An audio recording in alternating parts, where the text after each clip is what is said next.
Hello guys and welcome to Base Watches. American at origins and now Swiss-based, the Hamilton Watch Company is one of the most appreciated watchmakers in the world, something that has a lot to do with the variety of watches in their catalog, the high quality of their mechanical timepieces, and their affordable price. When it comes to variety, you could say there's a Hamilton watch for everyone, with plenty of styles to choose from, many of which drawing inspiration from the watches of old. So without further ado, let's get started. The MURF watch in 38mm is expertly crafted and is not simply a shrunk-down version of the 42mm. After spending some time with it, it's quite obvious that Hamilton obsessed over the proportions of this watch. It was not simply scaled down to meet demand. Meticulous attention was given to overall proportions of the case size, lugs, dial room, and even various parts like the crown, which has maintained a nice chunky size despite the overall size of the watch. The watch not only looks the part, but it fits and sits very elegantly on wrist, with zero lug overhang due to the tapered and curved lugs being crafted so well. The watch is also very slim, adding to its comfort and general visual appeal. The only feature that changed from the 42mm MURF watch to this now 38mm version is the Morse code markings on the seconds hand, which have now been removed, and I find this smaller variant to be more pleasing personally, and it's more accurate to the actual film prop used in the interstellar film. The 38mm MURF watch even retains the same H10 movement from its larger brother, which is a modified ETA, and it still sports the generous 80-hour power reserve. That's a lot of taking time for a small 38mm field watch. Overall, I think Hamilton aced this release in every aspect. This is a huge contender in the affordable or entry-level mechanical watch market.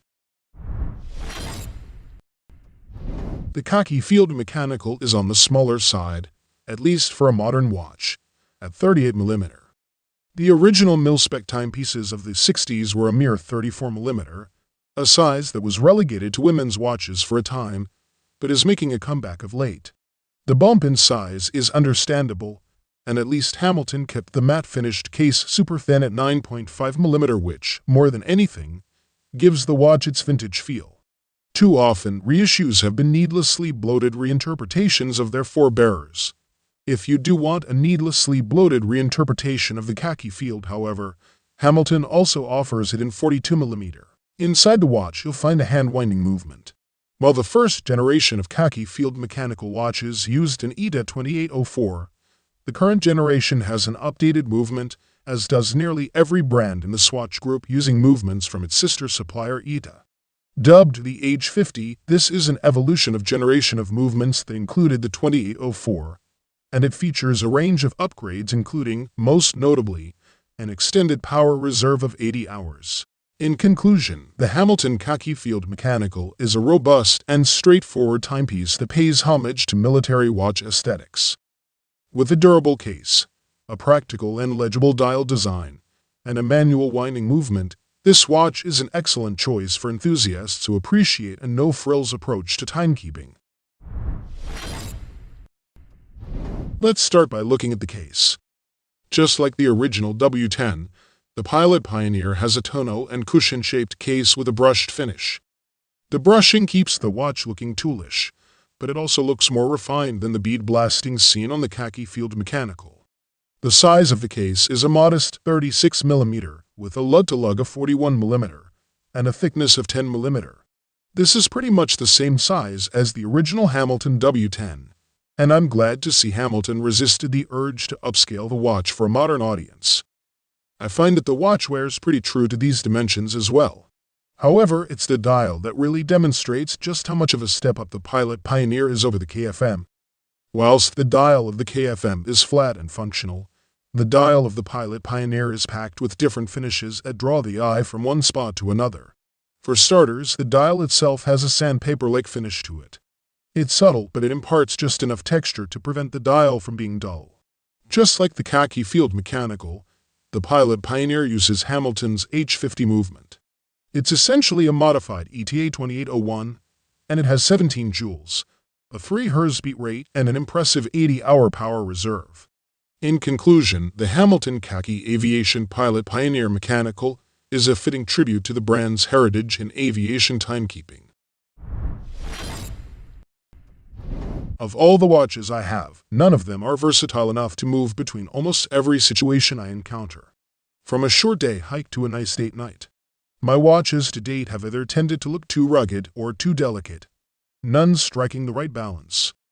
And since I have been wanting to simplify my watches overall, these Hamiltons stood out to me as the perfect field watch to move easily between most of the scenarios I encounter regularly. The watch features a self-winding, with manual wind option movement, which I found to be not the most precise movement I've used. With 100 meter of water resistance, this watch will be fine for almost everything which is not actively being in water. Lastly, the lume painted on the hands and indices is nice. It's subtle enough that it is never too bright, but bright enough in the wee hours of the morning that you can still read the watch. If you come into a very dark room after being outside in sun, it won't be bright enough for you right away, but that's a pretty niche use case. For me, this is the one watch I'll wear the most, and I absolutely love it. It's something I highly recommend, and think it offers a fantastic value for the price. It's one of the most versatile watches I've owned, and I have yet to not love looking at it on my wrist. The Hamilton Khaki Navy Scuba Auto in Blue is a 43mm stainless steel dive watch with a sapphire crystal and ceramic bezel insert. It is indeed an archetypal dive watch. The case and the bracelet have rather Rolex Submariner-esque styling, as so many divers do. It is the dial where things get a little different. A combination of applied indices and painted 24-hour numerals give a slight diver and field hybrid vibe, especially in this blue color, which I tend to associate more with field watches than divers. Rest assured, with a 300-meter water resistance rating, this is a pure dive watch. The dial has a grainy texture to it that adds visual interest. The Hamilton H10 caliber powers the Scuba. This is Hamilton's version of the Swatch Group's 80-hour power reserve calibers based on the original ETA 2824. The 43mm case is fully brushed. It measures 12.58mm thick and 52mm from tip to tip with a lug spacing of 22mm. Upon handling the watch, its weight of 213 grams immediately jumps out. The end links seem like they are of the female style, but looks can be deceiving. They have only a tiny range of articulation, extending the overall length to 57mm before the first fully articulating link. In short then, the Hamilton Navy Scuba Auto 43mm is a sizable watch. This is a serious chunk of steel that requires a substantial wrist. Links to all the products mentioned are in the description below. If you are new to the channel, hit that subscribe button. Till next time, I will see you guys later.